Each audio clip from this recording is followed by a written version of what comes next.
Bonjour, je suis Camille Lacroux, une doctorante du Muséum d'histoire naturelle, et aujourd'hui je vais vous parler de l'étude des activités nocturnes des chimpanzés à Sebitoli, dans le parc national de Kibale en Ouganda, avec la question de pourquoi les chimpanzés sortent-ils de la forêt après le crépuscule. Donc, chez les mammifères, on compte des espèces nocturnes, diurnes, crépusculaires, et des espèces catémérales, ça veut dire qu'elles sont actives la nuit et le jour. Chez les primates non humains, quelques espèces ont été identifiées comme catémérales. Toutefois, beaucoup d'espèces diurnes ou nocturnes témoignent d'une certaine plasticité comportementale. Les chimpanzés, décrits comme diurnes, ont été observés anecdotiquement la nuit. En effet, il y a eu des observations directes d'événements rares en Tanzanie, puis en Ouganda, dans un champ de maïs à Sebitoli, pendant une période relativement courte, des fréquences élevées d'activité nocturne ont été détectées avec l'aide de caméras pièges.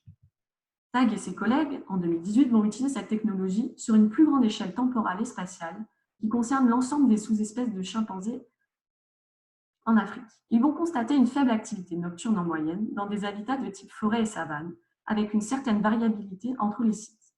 Ils montrent que cette activité nocturne augmente avec des fortes températures en journée, avec un domaine vital plus forestier que savane, et diminue avec la présence humaine. Quels seraient les effets dans les cas particuliers de Sebitoli, qui possède de nombreuses cultures à la lisière de la forêt? Il existe plusieurs hypothèses qui tentent d'expliquer le comportement nocturne des chimpanzés. Éviter des températures élevées ou de fortes précipitations en journée, ou lorsque l'accès à la nourriture est difficile parce que rare ou sujet de compétition avec une autre espèce diurne, en se nourrissant ou en se déplaçant à l'opposé du temps d'activité diurne du prédateur. L'objectif de cette étude est de tester ces hypothèses, qui sont non exclusives, dans le site particulier de Sebitoli, où des activités nocturnes fréquentes ont déjà été observées, mais nous souhaitons élargir la période d'étude sur plusieurs mois et sur l'ensemble du domaine vital des chimpanzés. Tout d'abord, on s'attend à une différence dans les activités nocturnes des chimpanzés avec une fréquence plus élevée en lisière.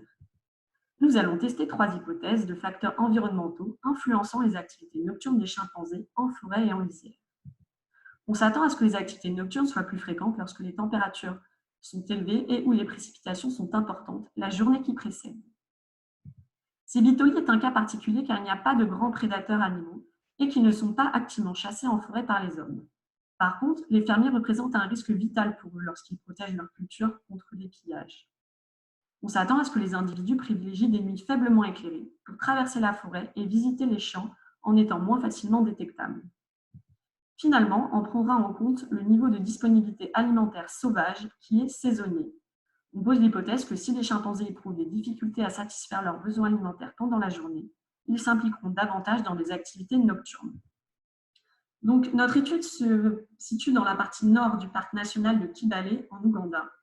On va utiliser la méthode des caméras pièges pour observer des chimpanzés pas toujours bien habitués et craintifs dans des champs. De plus, la nuit représente un danger pour nos équipes. Il s'agit d'une communauté en cours d'habituation de 80 individus environ, avec 62 bien identifiés. Donc en forêt, on va placer 9 caméras en moyenne pendant 15 mois à des endroits clés de passage et elles peuvent être mobiles en fonction de certaines ressources naturelles saisonnières. À l'interface entre champs et forêt, on pose quelques caméras selon les incursions des chimpanzés qui nous sont rapportées par les agriculteurs et aussi par une de nos patrouilles hebdomadaires qui traversent les 6 parcelles environnantes. Cela correspond à l'arrivée du maïs et donc à une période cumulée de 7 mois. Donc la nuit correspond à l'intervalle entre le coucher et le lever du soleil, qui est d'environ 12 heures en Ouganda. Le crépuscule et l'aube sont des périodes nocturnes où l'œil humain distingue encore clairement des objets terrestres et dure environ 20 minutes en Ouganda.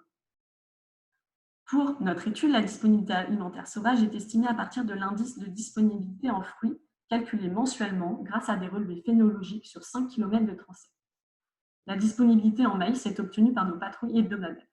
Donc pour tester nos hypothèses, on va poser 2 modèles binobiaux qui vont tester les températures, les précipitations, l'illumination lunaire, donc l'indice de disponibilité alimentaire, tout en tenant en compte l'effort d'échantillonnage, avec la particularité qu'en forêt, on va aussi prendre en compte la présence ou non de maïs.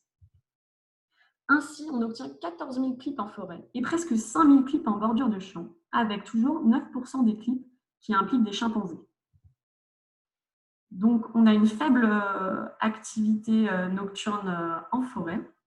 Elle a surtout lieu au crépuscule et à l'aube. avec des déplacements des chimpanzés. Alors que dans les champs, on a une très forte présence les nuits, particulièrement après le crépuscule, afin de se nourrir en maïs. Donc, grâce à nos modèles statistiques en forêt et en lisière, on a pu mettre en avant que face à de fortes températures la journée, les chimpanzés sont plus actifs la nuit. Aucun autre facteur environnemental testé ne joue de rôle significatif. On notera que la présence de maïs n'augmente pas les déplacements nocturnes des chimpanzés en forêt. Ainsi, il y a une différence de fréquence dans les activités nocturnes avec une plus forte présence des chimpanzés la nuit proche des champs. Ainsi, pour éviter les humains, ils adoptent un rythme plus nocturne qu'on associe à une volonté d'échapper à la vigilance des fermiers.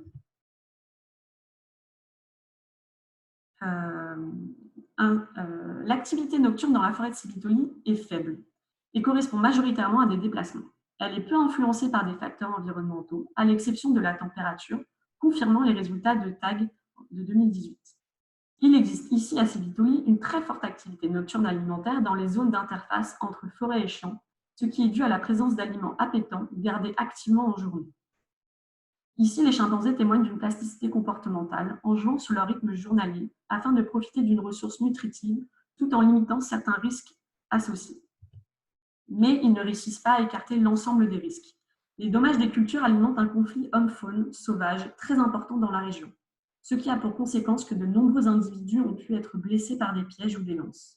Puis, de manière plus indirecte, la consommation de maïs traité avec des phytosanitaires serait responsable de certaines malformations faciales chez les babouins et les chimpanzés de cette région. Il est donc envisagé de trouver des solutions à mettre en place rapidement pour protéger culture et favoriser la conservation de la faune sauvage. Je souhaiterais remercier mes co-auteurs de cette étude, ainsi que l'Uganda Wildlife Authority, et surtout, je souhaiterais remercier tous les assistants de terrain qui ont participé à cette étude, ainsi que beaucoup d'autres personnes. Je vous laisse à disponibilité la bibliographie et je vous remercie pour votre écoute.